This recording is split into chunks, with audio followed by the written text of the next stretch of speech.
Yeah, so we're going to talk about global warming, and I really appreciate how right after global warming you mentioned national security, because I believe working on global warming is also working on national security. Absolutely. Recently, and I've seen this in websites, was reminded that some major businesses, GM, GE, there's even a website that they're looking for the government to set CO2 emission caps, some sort of benchmarks.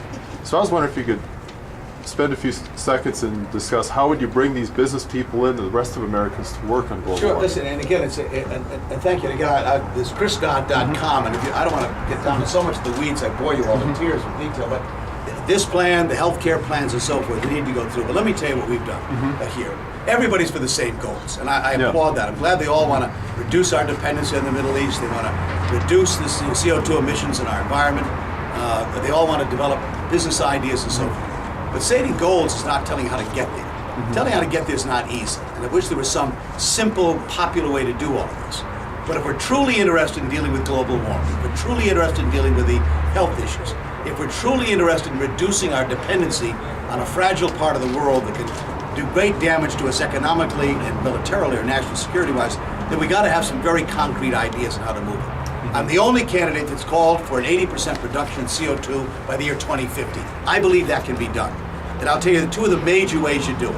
One is you have a 50 mile per gallon standard by the year 2017. Don't anybody tell me the automobile industry in this country can't improve the mileage per gallon standards in this nation. It can be done. We were buying automobiles in the early 1980s that got 43 miles to the gallon. Don't tell me by the year 2017 we can't do a better job. And we may just save the automobile industry by doing it, in my view.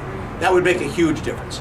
The second is, of course, to talk about the fact that we're going to have to deal with price. As long as fossil fuels, particularly petroleum, can make a profit at $20 a barrel or $30 a barrel, it's going to make it very difficult for the alternatives to be competitive.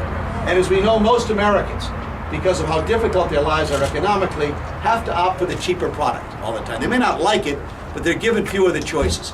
So until you can do something to equalize the price on these alternative ideas and fuels, that it's going to be very difficult to reduce our dependency on them.